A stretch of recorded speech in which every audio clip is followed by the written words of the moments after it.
Welcome in Upstate. It's a Clemson football weekend, week number 2 of the season. Mark Sturgis, Will Vandervort from the Clemson Insider, of course, the almighty Cliff Witherspoon back there behind the camera and keeping us up and on the air and everything he does. But Will, it's always good to get back and see you. And go start with right now. Y'all did a great job last weekend covering for me because our Canadian friends chose that week to go on vacation. Yeah, exactly. Well, you know. See, their football season started months ago, exactly. Right? They didn't understand.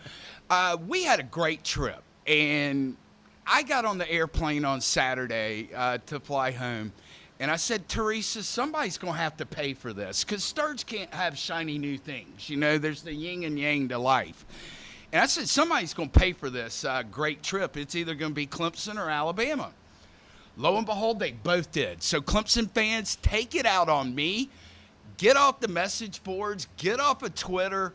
Get off of that stuff and complaining because I promise you Dabo and staff learned more in that 17-10 loss Saturday night against now a top 5 LSU than they would have gotten out of, say, beating Austin Peay 55-6. Absolutely. That losing, and Dabo mentioned that, like, you know, he'd rather play LSU and Georgia and these kind of games than play, you know, no offense to the team Clemson's going to play tomorrow, but Troy, and you win 50-3, and you're like, okay, we won 50-3, but did we really learn anything about ourselves? And it's not so much Troy is more maybe a directional school or maybe a low-level group of 5 or FCS team. You know, you don't learn anything in those kind of games about your football team. And I know the fans love it. There's touchdowns and there's all this good stuff and sacks and fumbles, and it looks great, but you don't learn anything. When you play LSU, when you play Georgia, you learn things. Right. You learn something about your football team. And there was some things they learned. They learned some things they not very good that they got to fix, but the good news is they know they need to fix them, right. And they got time to fix it. And then they learned some things that they did very well. And they say, hey, look, you know, we can grow off of this. And I think a lot of that really from last week comes on the defense. But there were some things on offense where, and I know the fans were mad at Garrett Riley, and I understand because they gave up on the run game too soon. Yeah, that was confusing. But there were plays that were there. Yeah. And K just didn't make them. And, you know, sometimes that just happens, and last week was a bad time for it to happen. Yeah, I there's 2 takeaways from last week. You always got to look a little backwards before you can start looking forward. Number 1, LSU made a few more plays, especially at the quarterback position. That's where Nussmeier is going to be a Heisman Trophy candidate on a really good football team and probably a top 10 draft pick next year. So there's no shame in that. Finally, when this season wraps up in first week of December, name another school that's going to have held LSU to 17 points this year, because I seriously doubt that's going to happen over the next 11 games. If there is any, it's not going to be many. I mean, we'll just know that. And they're going to score points. They're going to move the football. When you watch the way Clemson played them, Tom Allen was basically because Khalil Barnes got hurt in the second quarter, and that hurt. But they played a soft shell defense and pretty much said, okay, we're not letting your wide receivers run behind us and beat us with deep balls and stuff like that. So we're going to give you the short stuff. We're going to run up and tackle. We'll make you earn it. And for the most part, they did that, except for the game-winning touchdown drive when they had 2 stupid penalties, you know, that really cost them. They had third down, looked like they're getting off the field, and Ashton Hampton, you know, commits a pass interference penalty, which pulled the jersey, clear as day. And then I don't know what T.J. Parker's doing on the next big play there, but he, like, you know, they throw a pass, it's incomplete, and then he just takes out Nussmeier and just, like, way after the play. Yeah. I know it was out of frustration because he hadn't been able to get to him all day, and that's the closest he smelled him the whole day. But you got to hold up, because if Clemson holds them there in that situation, it's a field goal. So at the end of the game, Clemson is not trying to throw the ball into the end zone to try to force overtime. They're kicking a field goal to tie it to go to overtime. So those kind of plays add up at the end of a game. So you see the good, you see the bad. you can play and grow off of both of those things, and that's what happened, and that's what they'll do, just like they did against Georgia last year. So it's not as bad as we saw. There's a lot of positives to take from it. Well, when we talked earlier this week, you actually mentioned that Georgia game last year and said, it felt like more positive, at least with the fan base, came out of that game with more positives. Yep. In a 34-3 loss than they did in a 17-10 loss to LSU. Now, you mentioned, it was a little bit before I got my eyes on the TV set, I think it was the second play on offense at LSU, sacks Cade Klubnik. And you said you never felt like he was the same the rest of the night. He reverted back to the Cade Klubnik of 2 years ago versus who we saw grow up over the second half of the season last year. Yeah, he did. He started, and good LSU, obviously, knowing what all of us know, that when Cade gets pressure, he rolls to his right. And so they brought the pressure off the left side all night long. On that play you're talking about, it's 3rd down and I think 7, and they run a fire blitz, which is a corner blitz off the left side. And Cade never saw it. The running back also didn't see it, and he releases too early. The corner comes straight through and just blows Cade up for the sack. And then after that point, Cade was just like nervous Nelly. Yeah. Like he didn't trust himself. He didn't trust what was going on around him. He didn't trust his offensive line. He didn't trust what he was seeing. There's a play where I think it may be in the second quarter, Tyler Brown's in the slot, and he's basically the corner backs off on the boundary side, and Brown, the guy who's playing Brown to be with a nickelback in this situation, he runs toward the boundary, and they leave the middle of the field wide open. I mean, it's wide open, and Cade, if you watch the film, he's looking right at Tyler Brown, but for some reason he doesn't throw him the ball. If he throws him the ball there, it's either a 30, 40-yard gain or a touchdown, more likely a touchdown. So those are the kind of things he missed. He missed Tyler Brown also at the end of the game on that on that 4th down play where Tyler Brown's open for the touchdown that would have forced overtime. Similar situation, just missed him. He's wide open and missed him. And there's another play where Antonio Williams gets hurt, pulls up on the hamstring. On that play, Williams is open. Now, I don't know if he catch it because he's hurt, but he's wide open going across the middle. Instead, he throws it to T.J. Moore, who's double covered. Right. So also you hear over the course of season after season, special teams can win you games, special teams can lose you games. To me, one of the biggest plays in the game, if not the biggest, was the missed field goal with, 6 minutes left in the third quarter? Because, as you admitted, Cade had been rocky. It had been ineffective. But you had a chance to go up 2 scores there. Who knows what that might have done for not only the football team but also the stands, you know what I mean? And then what happened? LSU goes running off the field with a big grin on their face, breathing a sigh of relief, and the offense woke up. They're in the end zone, 2 minutes, 3 minutes later? Yep. And the game was totally different.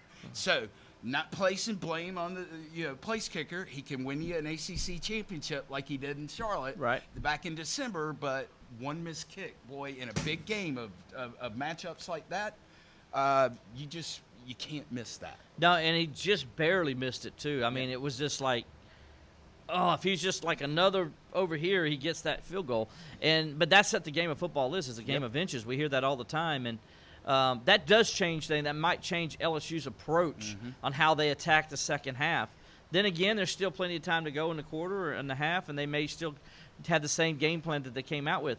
I don't know, but regardless, being down 1 score as opposed to 2 scores is a different mindset. Oh, absolutely. And your defense got some momentum on that. Talking about LSU did, and now so they feel good about themselves because they made the stop and forced that missed field goal. And then the offense is like, hey, all we got to do is score a touchdown and we tie it up. And the thing that was really disappointing about that is you remember the end of the half, Clemson gets the turnover right there, right at the end of the half, and stops LSU from scoring. It was the second drive that LSU got nothing when they went deep into Clemson territory. And you're Clemson, you're like, okay, you got all the momentum. You made a stop right before halftime. You got a 7-point lead. You get the ball to start the second half.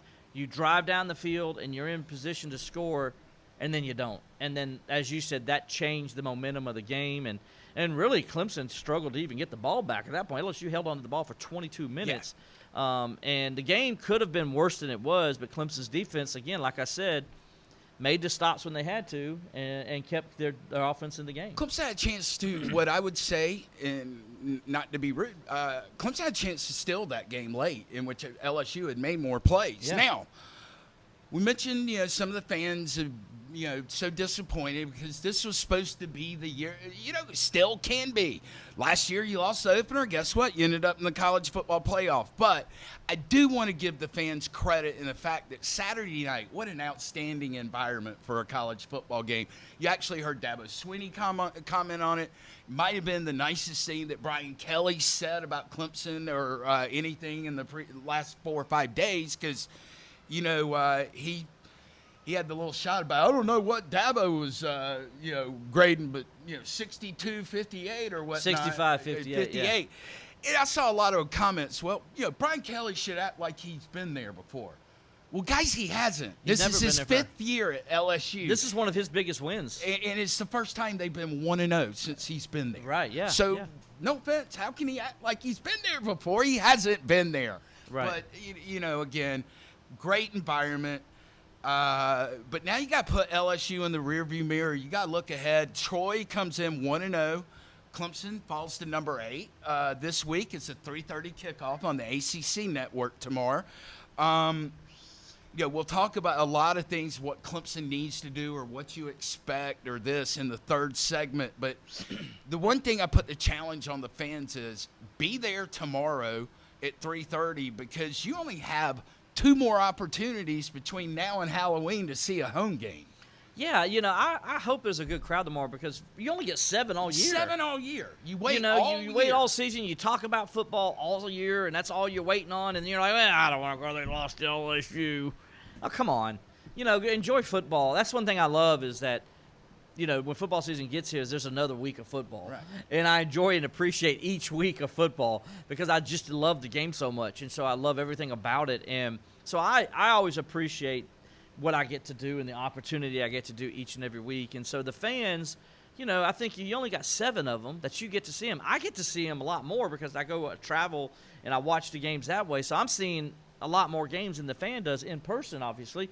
And so, you should go travel. If you're going to the Clemson game, and I've seen a lot of people selling their tickets, and maybe there's reasons for it. They got a wedding or something, which shame on you if you scheduled like a wedding. People booking a cruise that gets back on the opening day of the football season. Exactly. So shame on you for that. But anyway, I'm sure they have plans and stuff like that, and I understand those instances. But the rest of them, there should be here. Right. And there should be 81,500 in the stadium. And I don't want to hear people say, well, it's Troy. And look, I've seen people come for Wake Forest games. I've seen them come for Duke games, and I've seen and fill that stadium up. So I don't want to hear it. I think they should be there. I expect there to be at least 80,000. If a 17-10 loss in the opener to now number 5 LSU jades you about Clemson football that much that you don't come on Saturday, then I will sit here and look you in the eye and tell you I don't think you're a true Clemson fan. Yeah. You're a fan of a winner, so you can go out there and beat your chest. This is one of those Saturdays that I call sweat equity. Yeah.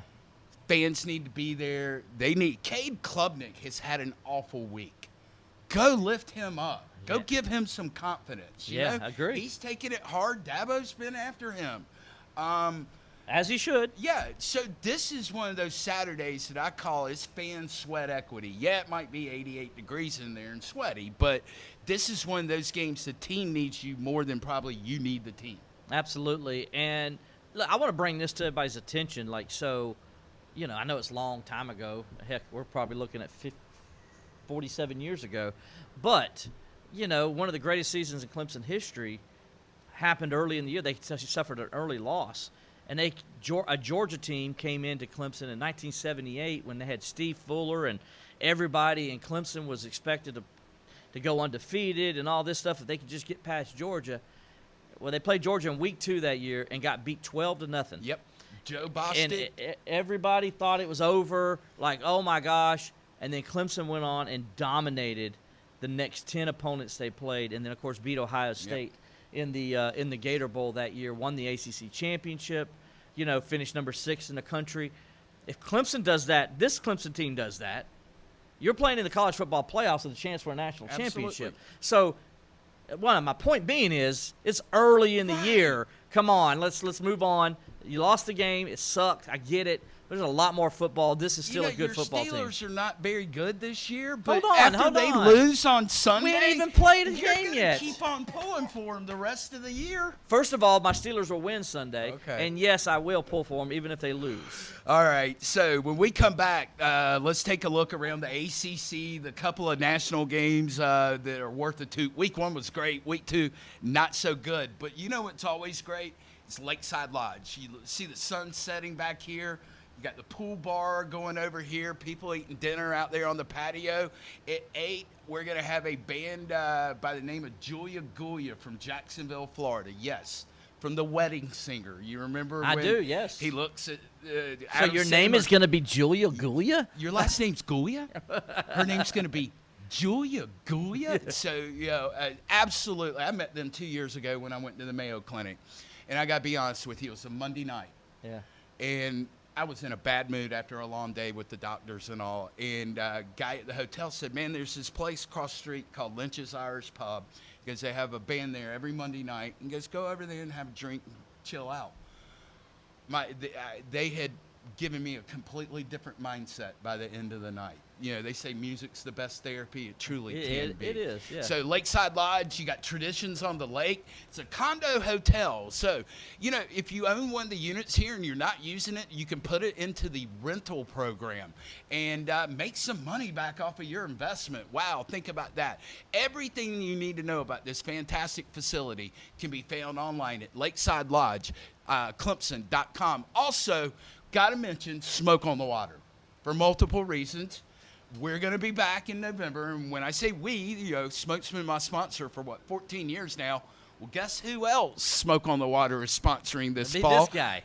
Clemson Insider and the Believe in Clemson Football podcast that you're doing with Alex Dodd. I love seeing Alex back, but Smoke on the Water stepped up to be one of your sponsors this fall. And I appreciate them, and, we've been bragging about that, and obviously I'm going to go down there and eat when you guys are back up, you and Mike, and I'm just looking forward to it. We were in there yesterday. We were in there today. I saw your pictures, man. It is, the thing I'm most proud about with being involved, it's being done right the first time. It's not, hey, man, let's rush and get this thing open, and then we'll fix what's wrong. No. He's not opening that door till every check mark has been, and he has dealt with. If anybody knows Mike, that's who he is anyway. And he's really dealt with some terrible issues with the county. Uh-huh. Yeah, he's putting a little stage up front for acoustic music while people wait on their table, and they tried to come in and tell him he was going to be a live entertainment venue and not a. So that's what it's been, one thing after the other. But I'm so happy for the Upstate to get one of the best restaurants you will go to back open, with some couple of new twists in there. Yeah, I like it. Again, we'll come back. We'll do ACC games, national games. Follow it up in the third with a good look at the Clemson-Troy game. Again, 3:30 kickoff in the Valley tomorrow on the ACC Network. We'll be right back in a couple of minutes. To the innovators, the disruptors, the game changers, the ones who brave the frontiers of knowledge with relentless curiosity. There is a place where you belong, a place that gives you an advantage. Furman is your launch pad, your proving ground, your home. Here you're not just learning, you're evolving, igniting, propelling from who you are to who you're destined to be. It's more than football. Let's all come together to be a bridge builder for this great game to change the lives of the people in the state of South Carolina. Together, we can be a voice to help educate, encourage, and empower excellence in our youth and community. Join the movement and help support all that the South Carolina Football Hall of Fame is doing to embrace this mission of celebrating, recognizing, and encouraging excellence.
I'm here at one of my favorite places in Greenville. That's Tip It Back Sports Grill, 215 Pelham Road, here in the Commons at Pelham. And listen, there's a lot going on at Tip It Back here during the week. First of all, there's happy hour, Monday through Friday, 3 to 7 p.m. There's great food. They're open at noon for lunch. But Mondays, you can enjoy live trivia at 7 p.m., then Monday night football. On Thursdays, there's football and then karaoke. On Friday night, some of the best live entertainment in the upstate. And then Saturday, it's football all day and finishes off with karaoke.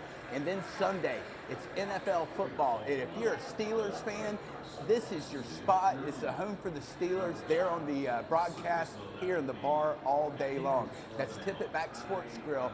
Check them out. It'll be your home for college football.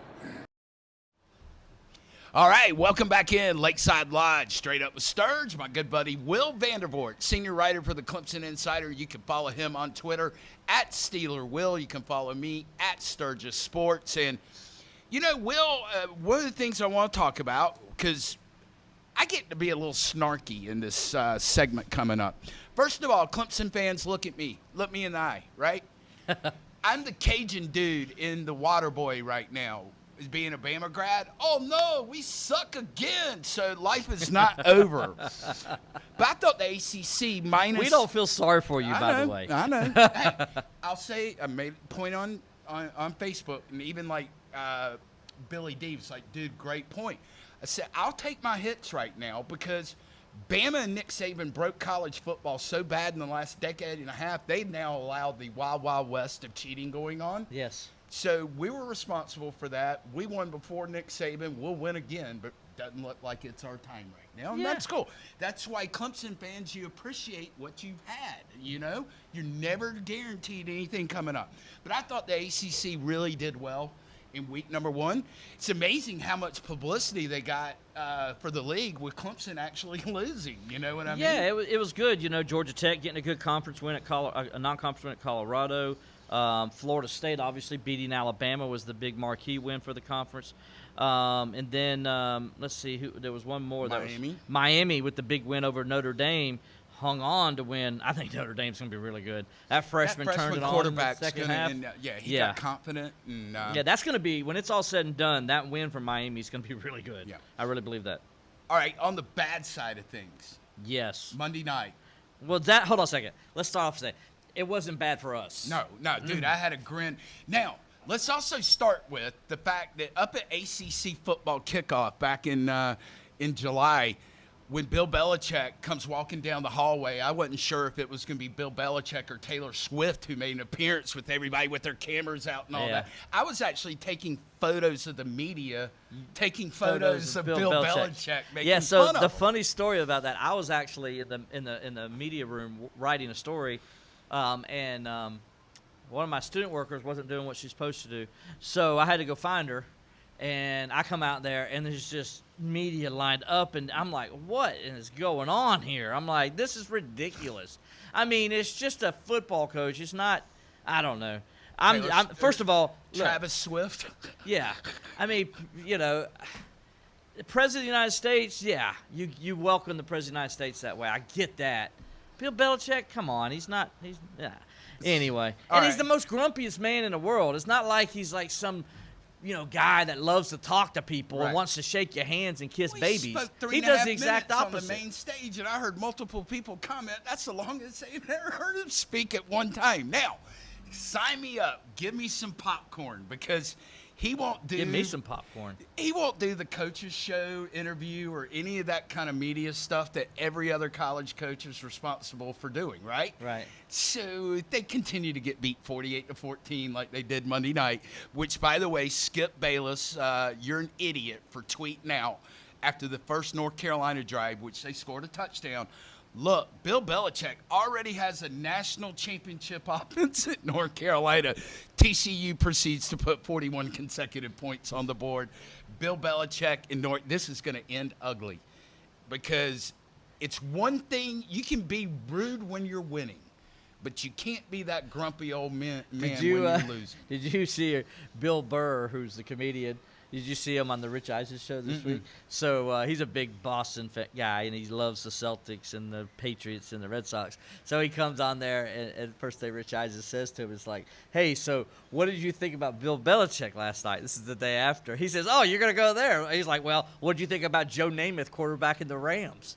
Or Tony Dorsett being the running back for the Broncos. I thought it was great because those were disasters, right? Yes. And it's like you don't think of basically him saying you don't think of Joe Namath with the Rams, right? You think of him with the Jets. I think the most comfortable fan base in the country on Tuesday was the Atlanta Falcons fan base going, we almost hired this guy and fired Raheem Morris. Maybe we're actually better off.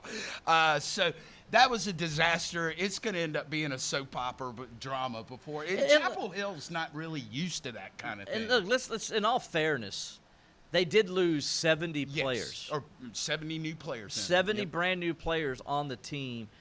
So that can cause that to happen. And so in all fairness, we really didn't know what to expect. I didn't think 48-14. And taking a knee inside the 10-yard line at the end of the game. But people forget that they are TCU is a very good team. Won 9 games last year. And I knew TCU was going to win that game, and some people were picking North Carolina. I'm like, have you lost your mind? Did you not? I mean, come on. 70 new players, a new coaching staff, and you're playing a veteran team? Come on. You knew that was going to be bad. Well, I'm very happy for my friend, Mike Buddy, the former athletic director at Furman, who went on to the Naval Academy. He was named athletic director at TCU about 2-3 months ago. I was like, when we were talking, I was like, hope you didn't throw any of those purple ties away that you had when you were at Furman, because you can bring them right back out for He told me TCU was going to be good, and he goes, this quarterback we got, it's very underrated. He is. He's really good. Did you see, by the way, what the TCU players did at the end of the game? Oh, the mermaid thing with the fishing. I mean, was that one of the best college football trolls jobs you've seen in a while? So. TCU's, their social media people were great, and for somebody to think about that was awesome. All right, so 7 p.m. Tonight. Good football game up in Louisville. James Madison, granted not the Kurt Signetti James Madison back in the day, but they're at Louisville. A little test for Louisville. Yeah, I think I saw it like 14.5 points is the spread on this game. Yeah. That's probably about right. I think it'll be competitive. Yeah. But, do I think Louisville will win? Absolutely. But, to me, the ACC has a heavy schedule at noon starting tomorrow with number 11 Illinois 1-0 at Duke 1-0.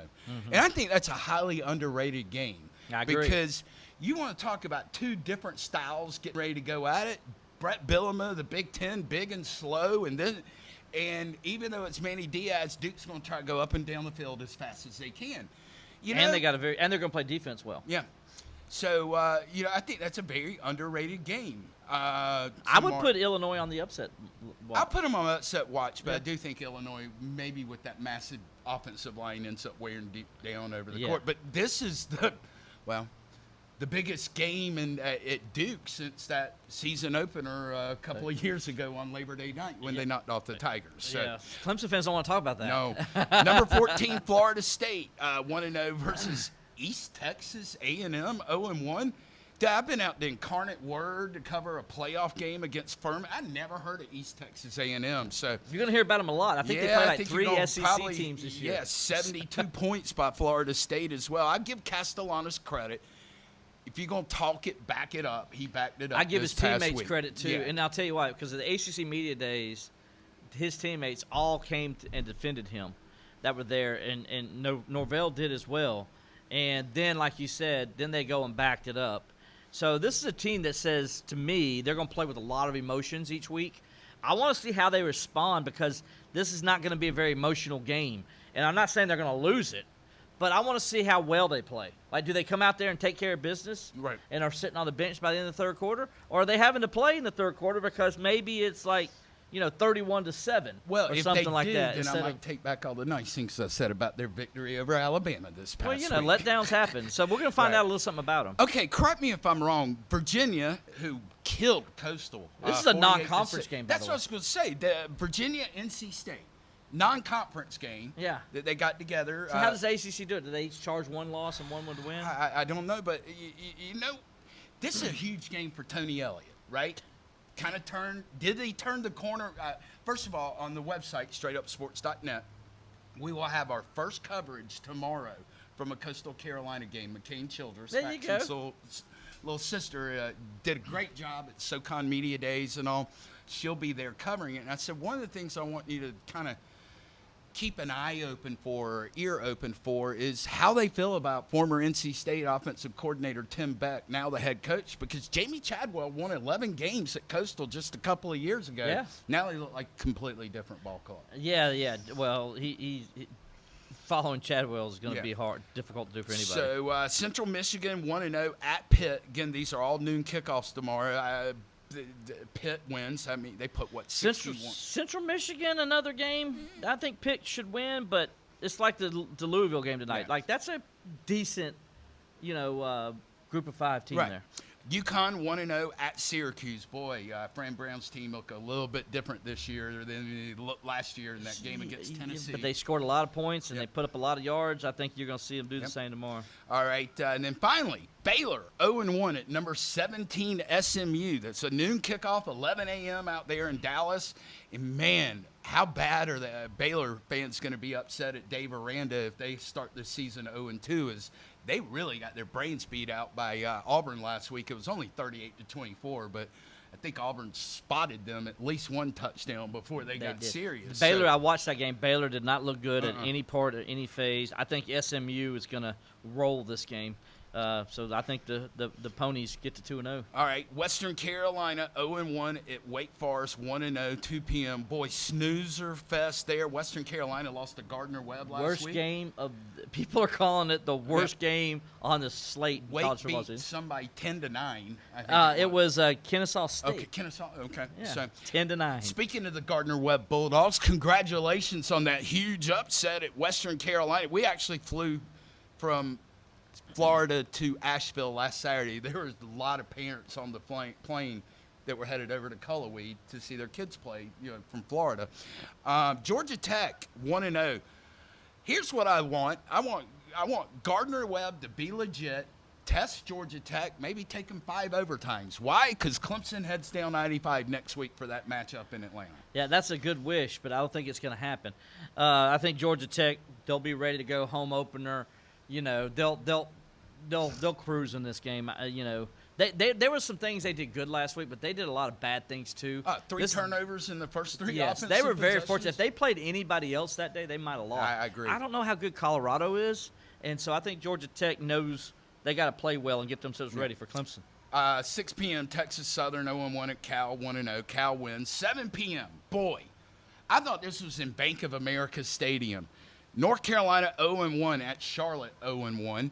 It's in Jerry Richardson Stadium on the campus of UNC Charlotte, which I think it holds roughly 21,000. The fans will be right on top. Yep. Oh, boy. Can you imagine if North Carolina lose? Imagine Bill Belichick walking out, former NFL Super Bowl champion coach, and goes, Let me cut my sleeves crap, off. this is 21,000 people. Anyway. Bethune-Cookman at 7 p.m. They're at number 5 Miami, 1-0. For whatever reason, Bethune-Cookman takes their yearly beating from Miami. Boston College 1-0 at Michigan State 1-0. I think that might be one of the better games of the weekend. I think so too. And I wouldn't be surprised if Boston College goes in there and pulls off the Yep. upset and wins. 7:30 Vanderbilt at Virginia Tech. I thought Virginia Tech was a little bit more physical against South Carolina Gotta than I score expected. touchdowns. But if Vanderbilt goes in there and beats them for the second They year in won't. a row and Virginia Tech starts 0-2, I'm telling you, watch the Brent Pry countdown clock get started. I don't think they will, because I think Virginia Tech, I watched that game with South Carolina last week. Virginia Tech they got to score touchdowns. They drove the football down the field, and they got to score. They got to turn those into touchdowns. I think they'll do that this week. I think everybody's, the Vandy train I'm not a fan of. I don't think that's – it's just because they're in the SEC. Yeah, always that SEC hate Yep. here from you ACC boys. Finally, Stanford 0-1 at BYU 1-0. All right, let's take a look at the couple of national games real quick. I'm excited for this one at 3:30 tomorrow. This is an old border rivalry that hasn't been played in 13 years. It was a nasty rivalry back in the day. Kansas, who's 2-0, at Missouri, who's 1-0. Going to be a good one. First time in 13 years. This is one of those games kind of like Clemson, Georgia, that should be played every year. Yeah. So I'm really excited for that one. I want to go see how bad, also at 3:30, that Dan Lanning and the number 6 Oregon Ducks beat Oklahoma State after Gundy's out there running his mouth this week about Oregon being the $40-50 million program. They're not. They're probably 20, but they're not 50 deep into it yet. So I got a feeling Lanning's going to spank them. All right, upset watch. I was really impressed with South Florida this past weekend. They're 1-0. They're at number 13 Florida. Listen, I like DJ Lagway at quarterback and everything, but I'm not sure I'm buying that this Billy Napier team is number 13 in the country. That might be a better game than people expect. I'm not buying that the 13th team in the country, but I think they're better than South Florida. Yeah. I'm not buying – I think Boise State's not very good. I agree. And so I think South Florida, nothing against them. I think they just beat a bad Boise State team. So, by the way, going back to that Kansas game, Kansas goes into that Missouri game with a 5-game win streak. When's the last time you heard that? They won their last 3 games last year. Yeah, won their last 3 games last year, come back and win the first 2 this year. Okay, 7:30, probably the best game of the weekend. Number 15, Michigan, 1-0. At number 18, Oklahoma, 1-0. This is a game that Brent Venables really could use to win. Bryce Underwood, he was pretty impressive in his first game at Michigan. Yeah. Why in the hell is Sharon Moore, the Michigan head coach, why is he getting to coach the first 2 games of the season before he has to sit out for his next? Because he's the head coach at Michigan. Okay. So, that's how I get it. I just make him sit out the first 2 games. Oh, not going to do that because we're at Oklahoma in the second week. Also, you got number 20 Ole Miss at Kentucky. You want to talk about a butt-kicking drubbing that's getting ready to go on this weekend? Lane Kiffin is a little bit overrated, but Kentucky cost them a chance to play in the college football playoff last year. Got a feeling this is going to be a little bit of a remembrance game. Maybe it is. Maybe Kentucky's got this. There's some teams, you remember back in the day when Danny Ford was at Clemson, they could not beat NC State. 3 straight years, Dick Sheridan just whooped Clemson's butt. And they just did, for whatever reason, they did. One was stopping them at first and goal. Right. At the 1, second and goal at the 1, third and goal on the 1. One was one year, NC State was horrible. Yeah. I mean, they were getting spanked by everybody. And they come into Death Valley and take a 30-0 halftime lead on Clemson. Clemson comes back and makes it 30-28 before losing at the end. But, what in the world is Clemson doing giving up 30 points to that team? Yeah. Well, it's because some teams you just don't match up with and you have troubles with. That might be Ole Miss's team. Kentucky might be. So Play the level. Yeah, don't. That might be closer than you think. Gave me a chance to take a shot at Lane Kiffin being a little bit overrated. Well, he is overrated. Everybody's now talking about that's going to be Alabama's next head coach. They lost 2 games last year that they had no business losing. That cost them a playoff game, and yet they want to whine because SMU went 11-1 and beat everybody in front of them. Right. It's what SEC teams do. Well, they got to stop doing it because they already got all the advantages. So stop trying to add more. Okay, when we come back, Lakeside Lodge, fantastic place. Again, Julia Goya from Jacksonville, Florida tonight. In 2 weeks, on the 19th, we will be having the Eric Weiler group here before the night before the game. 5-piece band from Greenville. Only local band that I have playing this year. Everybody's from out of town. Outside there you go. That. So, all right, we'll come back. We'll take a good look at this Clemson and Troy game. 3:30 tomorrow on the ACC network. Back in a couple minutes. Guys, we've got you covered this football season at StraightUpSports.net. We have the best retired writers assembled on one staff in the state of South Carolina, like Bob Gillespie, formerly of the State newspaper, Scott Kiefer from the Greenville News, me from ESPN Upstate. We even have a student reporter, McCain Childress, down on the coast, doing some Citadel and coastal things for us. But we'll change out the links and articles every week with some of the best stories. That's the key, the best stories you're going to see. Check us out, StraightUpSports.net. My name is Shania Gullidge, and I work here at Traditions on the Lake. One of the things that I definitely think makes this place so special is the warm and welcoming environment. There is nothing on the menu that I do not like, and I'm typically a super picky eater, but there is literally not one thing that I wouldn't recommend. I think Traditions is definitely a perfect spot for a family. It is the perfect environment to bring your kids, very warm and inviting.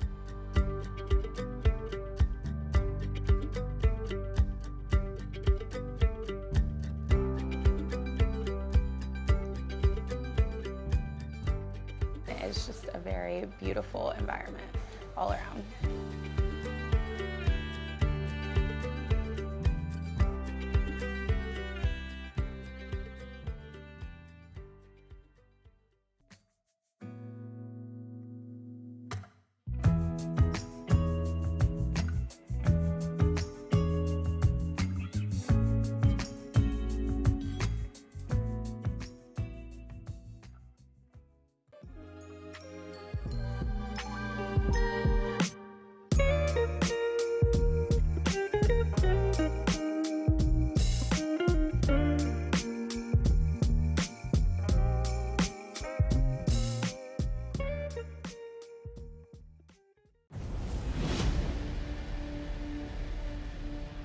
Kirk Fisher is a motorcycle attorney with first responder experience. He protects fellow riders and those in danger, fighting fires and fighting for your rights.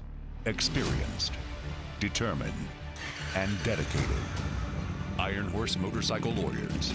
Look for motorcycles, or Kirk Fisher will be looking for you. All right, welcome back in. Final segment. If you aren't on your way, get over here. Julia Gulia will be kicking off here in just a little bit. But speaking of kicking, before we get into this game, I do want to give some, a couple people actually hit me up this week and go, man, that's cool that Furman's advertising in your show from Clemson. I don't know if you noticed that last week. What a great win for Clay Hendricks and the Furman Paladins on Saturday. William and Mary, or as we like to call them, Bill and Mary from back in the day. That's a good physical FCS program. Furman kicked the late field goal to win 22-20, I think it was. Good start to the season, way better than last year. Yeah, and now host PC on Saturday night, who PC is now D3 non-scholarship program, Presbyterian College, went on the road and knocked off Mercer last week. They're D3? Yeah, they now have D3 non-scholarship. So they're lower than Newberry now?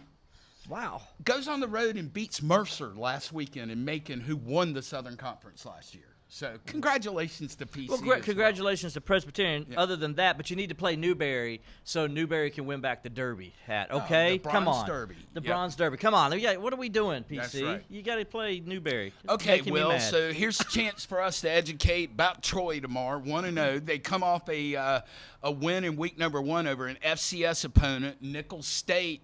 They win 38-20, but as you were saying, what was sort of the story of that game for the Troy Trojans this past weekend? Yeah, a lot of people don't know. I mean, they look at it and they're thinking, okay, well, they won by 18. Life must have been easy. No, they're actually down 17-10 going into the fourth quarter, and then gave up. Nicholls gave up 28 points to them in the fourth. And you give Troy credit for finding a way to come and win the game, but it obviously wasn't easy. As I said earlier, this isn't 2016 or 2011 Troy coming in here.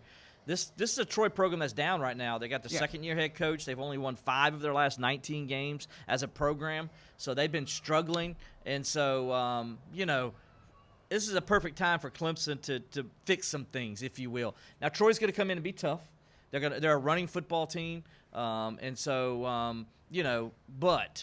I think last week kind of showed that they got some issues themselves. And they just found a way to win against a team maybe they should not have had as much trouble with in Nicholls. Yeah. For people that don't know what their coach 2 years ago left to go to Tulane, to replace Willie Fritz, who took the Houston job. So they had a nice old run.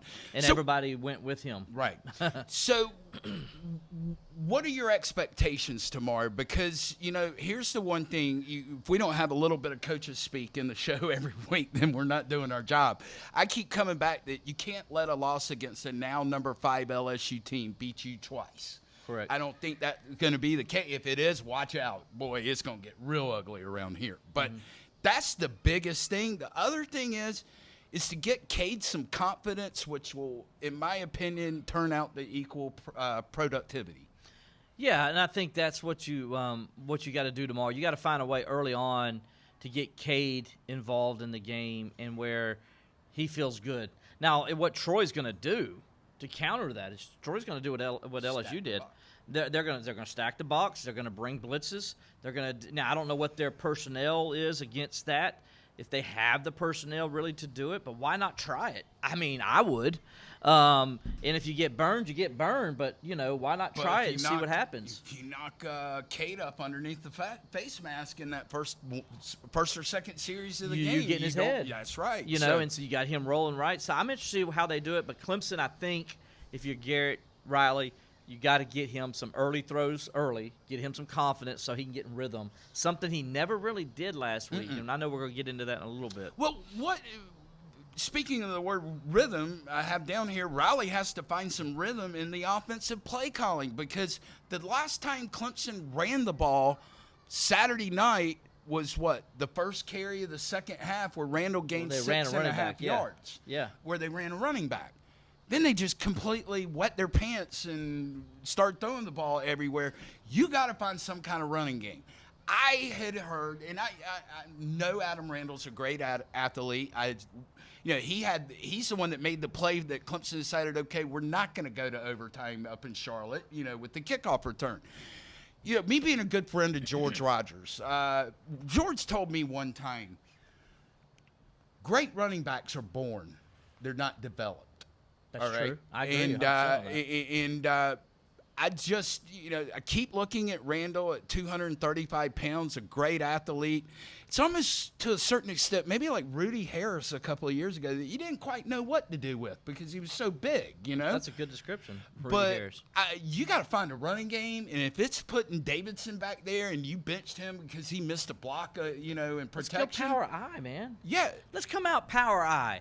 You put Randall in at fullback, and then you put old Gideon Davidson back there running back, and you look like, let's get Rodney Williams back in. Let's do this. Power I, do you really expect a true freshman running back in his first game against a top 10 opponent to make every single cut? Well, kudos to LSU to say, okay, if they're really going to do this, we're going to bring the blitz and put pressure on that freshman running back. So I'm with you. Like, what are you thinking, Garrett Riley? I mean, that's a true freshman. He hadn't done it in practice. What makes you think he's going to do it in a game? They obviously saw something on film in the offseason that they were trying to advocate or move their game plan around that I think changed as the game went on. And quite frankly, in that chess match, I don't think Riley had the answer for it when the page got turned a little bit. Now he's got to prove.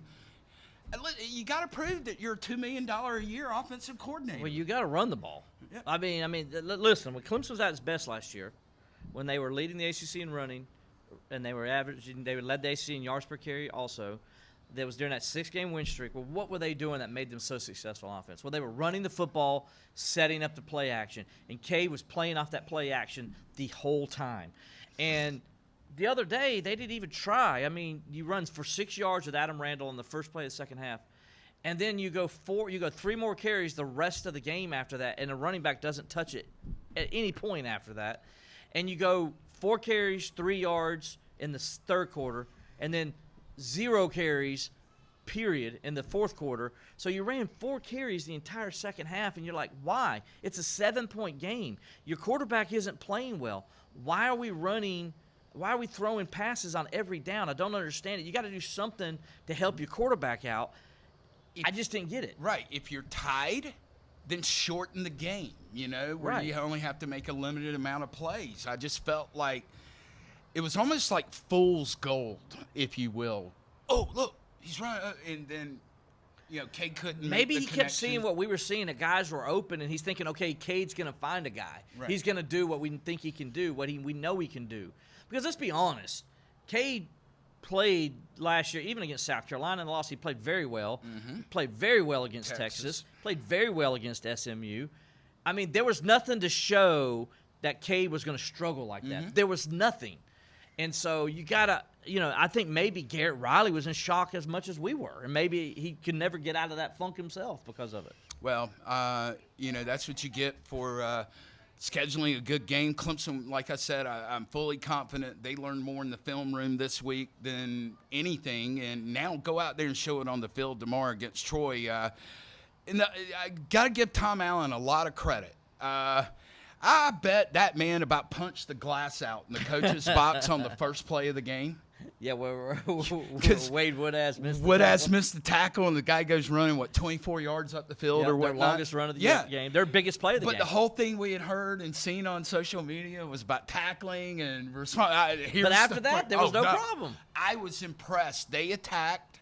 I got it. A lot of people ask me what was wrong with Peter Woods. When you're double teamed the entire game, and in a couple instances even triple teamed, he still had 5-6 tackles. 10 tackles. But he had that's 10 tackles. So I don't know what was wrong with him. So that's He's when pretty good. It opens up the door for other people to make plays as well. Yeah, I mean, look, Dabo said it over and over, and I went back and watched. He ain't wrong. Dabo said the defensive line played great. I mean, they did everything you're supposed to. You can't get to the quarterback when he's getting the ball out in 2 seconds. I'm sorry, you can't. But they were doing their job. They were dominating up front. They held LSU after that one play, which was totally on Woodaz, not the defensive line. The defensive line did what they were supposed to. He funneled to the ball. He's got to make that tackle. It would have been a 2-yard loss. LSU starting 2nd and 12. And instead he breaks the tackle, goes 24 yards. That was their biggest play of the entire game. Mm-hmm. They didn't do anything else like that the rest of the game. And, defensive line controlled the line of scrimmage. LSU, after that, only averaged their next 30 carries, only 2.8 yards per carry. So you did what you're supposed to up front, and you took pressure off your secondary by playing zones and letting them have to make tackles. I thought the game plan was good, but people criticizing Peter Woods. I don't really get it, but because he didn't play bad. The defensive line as a whole played very well. Yeah, the defense, like I said, go back at the end of the year and see if anybody else has held LSU under 21 points. I seriously doubt that's going to happen. So, the main thing is for the fans and the players, clear your mind. LSU's in the past. It's Troy tomorrow. Get out there, get some confidence because, man, the following week, heading down to I-85 for that noon kickoff in Atlanta, that's going to be a test. That's going to be an early day for me. Yeah. But, yeah, it's going to be early day for the Tigers, too. But they enjoy playing games at noon. Players do. Players and coaches love it. They like to get it. up. Will Merritt used to tell me noon was his favorite kickoff because you got up, you went and ate, you went and played your football game, he said it didn't matter if we won or lost. My dad was waiting for me outside the locker room, and then we go back to their you go back and be a kid. Yeah. So which they are. Fans hate noon kickoffs. Why? Because you can't get all liquored up before you shouldn't unless you've been up all night long. All right. Also, WCCP tomorrow. Are you and Qualk? Are you helping them? Not me tomorrow. Okay. I'll be with Georgia Tech next week. That's why I said it's going to be early for me next week. But they'll have Grayson Mann on with Qualk and Ashby Mixon over on the Tiger pregame show. So go check it out. They'll kick off that at 9:30 tomorrow morning to get you set for that 3:30 kickoff. So they start the whole day over there on CCP. So go check them out. We're doing some advertising there. And Qualk did by the way, real fast. I'm sorry. He did a great job hosting that show last week, and it was just I got a lot of feedback from it. I know he did as well. It was awesome. We had a good time. We're both alumni of that show. We are. Yeah. I've been 3 years prior to that, and now this is my 4th year. Yeah, doing it, back in the day, I was with Scott Reimer, and that was a blast that year. Also at 12:30, Tiger Tailgate Show, hosted by Faxon Childress. Yes. Great. Man, Clemson people enjoy this up-and-coming kid. talent. Because he ain't going to be here in the States for not. that terribly long. Also, it's not just Faxon in that family. You can go to straightupsports.net, our website. I've got Bob Gillespie, former columnist for the state newspaper writing. Scott Kiefer. Both former colleagues of mine. Yep. And McCain Childress is our student reporter. And Faxon's sister. Faxon's little sister. She's a sophomore at the College of Charleston. She'll be covering the game at Coastal tomorrow. I'm very proud of this young lady and the fact the guy that's in charge of the NIL collective at the College of Charleston read her work on straightupsports.net, hit her up. They met this morning, and she's going to help the College of Charleston as well on some stuff. So good just, stuff. For anybody young and listening out there, you're not going to find the job you want if you don't have a job, Absolutely. But once you got to go do it. into the right, good things can happen. And congratulations, McCain. Thank you for Scott and you doing such a fantastic job. Of course, none of this would happen without Cliff Witherspoon of Red Arrow Studios. That's redarrowsc.com. His lovely wife, Bev, over here that keeps us in line. Yeah, absolutely. It's like having a second mom over there. Especially with me. Again, Lakeside Lodge is your place. You come have lunch, come have dinner. Doesn't matter the day of the week. The fantastic food and traditions, it's just there to be enjoyed. And you know what? Go Tigers tomorrow. We'll do it again in 2 weeks as we get ready for that game on the 19th. In Syracuse. Syracuse, yeah. Or the 20th. Shoot, I don't even know what day of the week it is right now. First of all, I do want to, real quickly. It'll be the, I want to give, 19th. I want to give Royal Caribbean some credit. Okay, That's go ahead. the cruise line that we were on an 8-day cruise, which throws everything off, not 7 day. In every elevator, when you step on, they have a plate. Yeah. It tells you the day of the week it is. That's the only way I knew if it was Tuesday or Thursday. So every elevator on the ship, they go in at night and they change out that little plate in there. Tells so you that what day it tells is. you what day Man, it is. thank goodness for those people. Absolutely. Anyway, thank you for everybody here. Shane Bounds, David Slevin, Leighton Cubbage, everybody at Lakeside Lodge. And we'll be back in 2 weeks to get you ready for that Syracuse game. Make sure you check out Will and the Clemson Insider. Follow him on Twitter at SteelerWill, me at Sturgis Sports. Have a great day.